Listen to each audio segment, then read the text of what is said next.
Welcome sa The BFP Club Weekly Podcast. And every week magkakandak tayo ng ganito. And interviewin natin bawat isa ng mga achievers, ng mga earners, millionaire circle member, sports car achiever, and marami pang mga successful na tao dito sa community natin. And syempre, ang pinaka-una nating guest ngayon sa ating The BFP Club Podcast, syempre none other than our founder, Mento Plans. Hi everyone, hello. Next time, may pipindutin ako mga bell dito, parang para may clap, tas may sounds. Anyway, I'm Lance Posadas, I'm the founder of the VIP Club. So, ngayon, sa totoo lang, ang daming dapat mangyari ngayon, ang daming events, pero gusto lang namin ma-shoot to kasi matagal namin pinagpaplanuhan yung podcast eh. Gusto namin may i-share sa inyo kasi parang ang gusto namin mangyari, yung normal na kwentuhan namin sa leader circle, sa high table, na i-share natin sa kanila para naririnig nyo rin ano yung mga kwentuhan namin. Okay, so weekly to. Pero di na pagpakilala, syempre, pakilala ka naman, brother. Pakilala sa nila. Ako nga pala ang regular host niyo dito sa The BFP Club Podcast. Ako si Christian, ako former unemployed undergrad, din natulungan lang din ang community na to na mabago yung, hindi lang yung state sa buhay, kundi yung, syempre, yung mindset, yung attitude, halos lahat. Isa sa mga tumulong sa akin din, syempre, ang ating founder. Okay, start na tayo. So meron kami mga few questions siya sa akin na ready kasi siya yung host. So weekly may mga interview siya dito. Okay, pwede rin kayo mag-request next time, di ba? Kasi ipopost namin ito sa page natin. Saka, yun, oo nga, no? Pwede. Kasi pwede tayong mag-conduct ng mga pwede sila mag-conduct sa atin. Baka next ano natin. Tama. Tapos doon naman gagaling yung magiging topic. Tama. Oo, pwede kayo mag-question. Oo nga, tama. So, pwede kayo mag-comment dyan. And pag yung comment mo yung napili, meron ka pang libreng sangyup sa amin. Yeah. Sige, tanong ka lang, may sangyup ka pa. Okay, good. Ano yung mga narating mo Okay. Ako, siyempre, unang-una sa lahat, Menso, gano'n ka-importante na may pina-follow ka or may pinapanood ka na someone na pwedeng magbigay sa'yo ng knowledge, learnings about sa personal growth mo? Okay, ganda ng question. So ngayon, bago sagutin yan, gusto ko rin i-discuss sa inyo, bakit ba kami nagkikayot ng ganitong podcast? Ba't ba natin ito ginagawa? Kasi, kaming dalawa, sa mga hindi nakakalam, magkakabata kami, lumaki kami sa West Rame, so galing kami sa squatters area, kaya galing sa mga wala. Ngayon, isa kami sa mga batang parang imposibleng umasenso sa buhay, sa totoo lang. Kasi yung lugar namin doon, wala naman kami nakilala na may pera eh. Mostly ng kaibigan namin doon. Siyempre, kung doon ka lumaki, yung mga katropa mo, ganoon lang din. Mostly, mga may hirap talaga. Now, ang question, paano namin nagawa na galing kami sa wala, tapos somehow nagkaroon kami? Dahil sa mga taong napapakinggan namin, dahil sa mga taong nagpapaligid sa atin, dahil sa mga pinapakinggan natin tuwing may training sa amin, just so happen na sa ginagawa namin business, meron kasing libreng training yung once a week training, na may mga taong magtotok doon na galing sa hirap, tapos biglang umasenso. So ganoon kami, di namin namamalayan, nai-influensyahan na pala kami mag-isip kung paano mag-isip yung mga taong asensado na. Yes. So parang very basic na lagi tinuturo. If you want to change your life, you need to change your mind first. Kailangan para magbago daw yung buhay mo, ang una mo daw dapat kailangan baguhin yung way kung paano ka mag-isip. Okay? So ngayon, pag nabago na yung way of thinking mo, konti-konti, magbabago yung action mo, konti-konti, doon ka na pala asenso. So gaano ka-importante to answer your question? Gaano ka-importante na meron ka pinapakinggan ng mga ganitong podcast? Okay? Gusto kong sagutin yung tanong ngayon sa story. Meron akong mga manggugupit. Lagi ko itong kwento sa inyo. Si Nick. Okay? So si Nick, manggugupit ko yun. Ngayon, one time, lumabas yung anak niya, nagsalita ng English. Sabi, Dad, what's the dinner? What's the dinner? What's the food today? So nashock ako kasi yung way kung paano pa sabihin ng bata, may ano eh. May accent, di ba? Parang feeling ko parang regular siya nagsalita ng English. So ang unang question ko, syempre, ang social mo naman, di ba? Ba't marunong mag-English yan? Sabi ko, paano mo kinakausap yan, Nick? Sabi niya sa akin, ang hirap nga pagalitan yan eh. Bakit ba ang hirap pagalitan? Yes, no lang yung parents niya hindi fluent, hindi kaya talaga hindi kaya magsalita ng English talaga. Now, na-shock ako na yung bata hindi pa pala nag-aaral. So wala pa siyang teacher, hindi pa nag-aaral. Yung magulang niya hindi marunong mag-English. Yung mga kaibigan niya definitely hindi marunong mag-English. Pero bakit yung bata magaling magsalita ng English, may accent pa? Kakapanood daw kay Peppa Pig. Yung sa Peppa Pig yung sa YouTube. So, ibig sabihin, yung utak pala ng tao, para pala tayong sponge. Kami sponge yung pag magugas ng pinggan, yung ilalagay mo sa kanya, na-absorb niya. So ngayon, yung utak ng bata, kahit walang marunong mag-English, walang nagturo sa kanya, dahil yun yung madalas niyang naririnig, Even yung way ng accent, even yung pagsosyal na pagsalita, di ba, kaya niyang sabihin. So, doon ko nakita yung importance ng mga taong pinapanood mo, ng taong pinapakinggan mo, kasi ma-adapt natin kung paano sila mag-isip eh. Makakopya natin yung way of thinking nila, makakopya natin. Hindi natin namamalayan, nakakopya natin yung thinking nila, nakakopya natin paano yung perspective nila sa life. Sooner or later, makakopya na rin natin kung ano yung life nila. Kaya, di ba, kasabihan, di ba, sabi, be very careful daw sa mga tao maging kaibigan mo. Kasi sabi nga, show me your friends, di ba? And pag pinakita mo sa akin yung kaibigan mo, makapapakita ko na sa'yo ano yung future mo. Show you who you are. Correct. Average daw tayo ng 5 taong lagi natin kasama.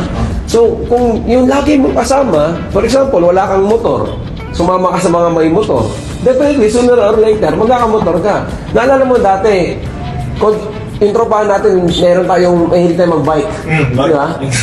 Yun ang ginagawa namin. Kahit ako, wala pa akong bike. Nangihiram ka, oo. So ngayon, pag tinanong ka about sa life, ano yung gusto mo magkaroon, definitely sabihin mo doon, bike. Magandang bike, yung upgraded na gano'n. Oo, so kasi yung circle mo, for may bike. So ngayon, kung gusto mo magkaroon ng motor, sasama ka dapat sa mga may motor. Kasi gugustuhin mo na ngayon magkaroon ng motor. Ba't kami may kotse? By the way, si Christian, naka-Subaru BRZ siya. Yung kotse niya, nare-rent sa GMA. Tama ba? Oo, GMA. May isang artista sa Facebook, pinost pa nga yung nakasakay doon sa car mo, di ba? Cover photo niya. Cover photo niya. Sa kotse. Kasi parang ginamit nirent yung car niya para sa shoot. Now, tingnan nyo guys. Bakit siya nagka-sports car? Ba't siya nagka-kotse? Kasi karamihan ng circle niya, kami, naka-sports car na kotse. So, ganun ka-importante na may pina-follow ka, ganun ka-importante na may tinitignan ka. Alam mo, Chan, even kahit hindi ka niya kilala. Kasi ako... yung mental, ano ko lang yung tanong. Bali kasi, syempre, paano naman yun? Wala namang mga malalapit sa akin na pwede kong samahan lagi. Yung mga circle of, ano ko lang naman. Ito na ako lumaki. Wala naman ako mahanap sa paligid ko na ano nga naman makipagkilala ako bigla sa mga hindi naman ako. Pero gusto ko rin sumama sa kanila. So ngayon, yun nga, ganda ng tanong niya. So ngayon, ang technique doon, may pinapalo ako sa tao, sabi niya, papakilala ko sa inyo yung mentor ko, sabi niya, papakilala ko sa inyo yung mentor ko, ang dami kong natutunan dito. The way kung parang naikwento, parang feeling mo parang magkalapit talaga sila. Only to find out, nung pinakilala ni mentor niya, online, ang tawag niya, online mentor. Online mentor. Okay, online mentor. Hindi niya nakakausap, hindi niya nakaka-chat, hindi siya totally kilala. Tinawag lang niya online mentor kasi inaaral daw niya yung post nun, yung YouTube talk nun, yung mga videos nun, pinapanood niya lahat. So ngayon, kaya niya naging online mentor. Ang tawag lang niya online mentor kasi doon lang siya kumukuha ng insights lagi. Pinapanood lang niya. So, ibig sabihin, pwede ka magkaroon ng mentor nang hindi mo siya kailangan pang tanongin na pwede ba kita maging mentor. Hindi. Kumbaga yung, ibig sabihin ng mentor, yung taong pina-follow mo. Yung taong kinokopya mo, taong ginagaya mo. So, very important na may ginaganon ka. Okay? Kasi, kakamitin ko lang kay Joseph din nung nakaraan. Nakausap ko din sila Don Bade, mga top 20. Alam mo, first question ko lang sa kanila. Tinatanong ko sa kanila, sino yung pina-follow mo sa YouTube? Okay, yun yung una kong tanong. Pangalawang tanong ko, sino yung pina-follow mo sa Facebook? Sino yung influencer yung tinitignan mo? Lahat ng tanong ko na yun, meron silang 3 to 4 to 5 persons na binabanggit sa akin. Hindi nila kilala, hindi rin sila kilala. Basta nakasubscribe lang. Nakasubscribe sila, pina-follow lang nila sa akin. So on point, lahat ng successful pala na tao, ang common denominator nila, meron silang pina-follow, meron silang nililook forward, meron silang taong tinitignan. Now, okay, tinignan ko din yung mga taong hindi pa successful. Siyempre may mga kaibigan tayong ganun di ba? Kasi ako ang goal ko sa life, meron dapat ako, turo sa akin to ng mentor ko, maganda share ko rin sa'yo, share ko rin sa kanila. Dapat meron daw tayo, may tinatawag daw na 33% rule. Okay, narinig mo na yan? Hindi pa? Ano yung 33% rule? Dapat daw, meron tayong kaibigan na mga taong kasabayan natin sa situation natin, like kung ano yung status mo, yung status nila. Ito yung mga kasing ng wavelength mo. Pangalawa, dapat may another 33% ka ng kaibigan na mga taong nagsisimula pa lang. O yung mga taong, let's say sabihin na natin mas nauna ka, mas ahead ka. Okay? Pangatlo, dapat meron kang 33% ulit ng mga taong nakapalibot sa'yo na mas ahead naman sa'yo. Okay? So pag pinoto mo, 99%, di ba? So parang ang point, para mabalance mo daw yung life mo. Para number 1, hindi mo feel na parang, kasi, correct, kasi pag na-feel mo na pag-iwanan ka, pangit din. Pag na-feel mo naman na parang head ka na, mako-comfort zone ka na, pangit din. Diba? Pag na-feel mo naman na may mga competitor ka, mas nakakangat sila sa'yo, mag-change ka. So sabihin, maganda yung ganung feeling down. Okay? So ngayon, meron akong kaibigan na mga sobrang yaman, may kaibigan ako na kalibel ko, may kaibigan ako na mga na-head ako. Now, pag pinagkukumpara ko yung mga taong mas ahead sa akin at yung mga taong mas ahead ako, ang pinagkaiba nila is yung mga taong ahead sa akin. Lahat sila, meron silang some person na inaaral, pina-follow, pinapakinggan, kinukonsider nilang online mentor nila. Ini-stock nila, inaaral nila yung buhay, kinokopya talaga nila. Ngayon, yung mga taong ahead naman ako, o mga hindi pa, let's say sabihin natin, hindi pa kumikita ng maganda, wala silang pina-follow. Okay? For entertainment. Oo, correct. Ginagamit nila yung Facebook, YouTube nila para maubos ang oras nila. Entertainment lang. Wala silang pina-follow na gano'n. So, doon ko nakita na gano'n pala ka-importante pag may tinitignan kayo talaga. Ikaw, anong thoughts mo doon? Bali ako, kasi syempre, nag-start ako, dati akong tambay, dati akong unemployed. So wala ako talagang, yung Facebook ko, pag inano mo yan, profile pic ko, Naruto eh. Before. Before ako mag-start dito. So parang lang, puro entertainment lang. Pero dati, ng mga vlogger na bumibili ng mga mamahaling bag or something, tuwang-tuwa ako doon. Oo. Pero yung mga tao na nagtuturo kung paano kumita ng malaki, kunti lang yung views niya, mas marami pa yung views ng mga vlogger. Sa totoo lang, lahat naman ng tao may pangarap sa buhay. Lahat naman ganyan mo, what's your dream? Lahat naman may sagot. Diba? Pero bakit hindi lahat ng tao, yung sinasabi nilang dream nila, nakukuha nila? Kasi, mostly nga ng tao, mahilig lang mag-wish. Diba? Kasi parang pag may dream ka, tapos hindi mo ina-actionan yun, tawag namin doon, wish eh. Diba? Parang wish lang, hindi mo something. Pero, sana lang. Yan yung sana all eh. oo, yun. Doon na yung sana. Sana all. Pero ko na rin sa nila yung lagi natin pinag-uusapan. Bakit madali at mahirap umasenso? Bakit madali umasenso ngayon? Kasi nasa fingertip na natin lahat ng access. Any questions, lahat ng curiosity mo, anything, ma-research mo na makapanood mo na. Now, bakit mahirap? Ito na. Bakit mahirap? Sabi, may bago na daw tayong pera sa mundo natin ngayon. Okay. Attention is the new currency. Yung attention daw ng tao, yung bagong pera ngayon. Ever wonder, bakit mas marami nang yumayaman mga influencer, vlogger, kaysa sa artista? Kasi karamihan ng mga tao ngayon, dito mo bakit marami yumayaman na influencer sa vlogger? Saan ba kumikita yung mga vlogger kung isipin mo? Ba't ba sila nagbablog? Para may manonood sa kanila. So kumikita sila base saan? Sa views na natatanggap nila. Okay, so ibig sabihin yung views, ang tawag doon, attention.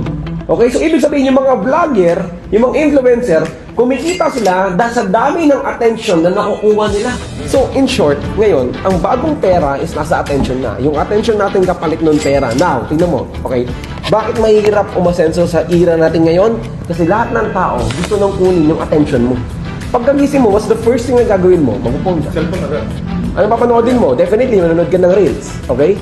So bakit lahat ng tao magaling na gumawa ng content, gumagaling sa pag-create ng reel?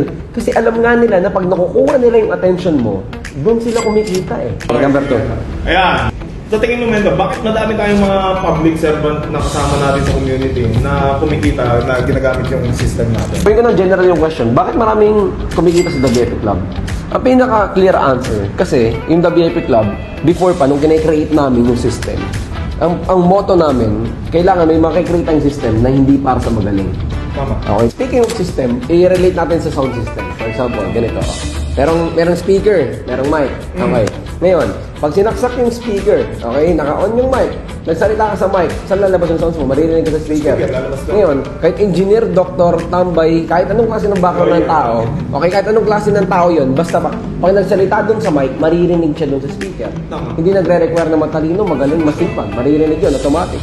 Ganun yung system ng WFP Club. Bakit maraming kumikita?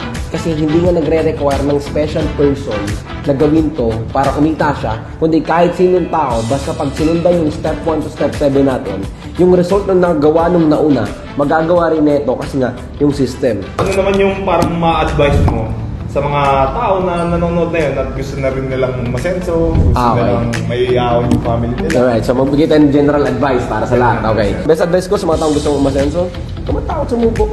Okay, huwag kang matakot sumubok sa mga bagay na hindi mo pa alam. Kung gusto mong may mangyaring bago sa 2025 mo, dapat naman talaga may ginagawa tayong bago eh. Di ba? Ngayon, ang problem, kung yung gagawin mo sa 2025, ay yung ginawa mo lang din noong 2024, huwag tayong mag-expect na may bagong mangyari sa 2025, eh inulit mo lang naman yung 2024. Di ba? Maghanap ka ng tao asensado sa Facebook. Yung tao nga aralin mo, tao i-follow mo, yung kopyahin mo yung ginagawa niya. Ganun lang kasimple. Kung kopyahin mo yung ginagawa niya, gagawin mo sa life mo, doon ka asenso. Ganun lang kasimple. Walang shortcut eh, pero tingin ko yun yung shortcut eh. Correct. Kailangan namin ni-end na to kasi marami pang mangyayari ngayong araw na to. Parang pwede pa natin tuloy-tuloy hanggang ilang oras pa. Oo nga eh. So, mag-comment ka ng question mo na pwede natin pag-usapan sa next podcast. Baka hindi na ako or baka ako ulit. Invite tayo na. Baka may panibago ng ano. Pero, something na nag-cross sa mind mo habang pinag-uusapan yung topic na ganito or any question na gusto mong itanong, basta about sa business, about sa life, about sa mindset, something na may value na mapag-uusapan natin. Alright? So, Okay. there you go. Maraming salamat sa inyong lahat sa panonood and see you sa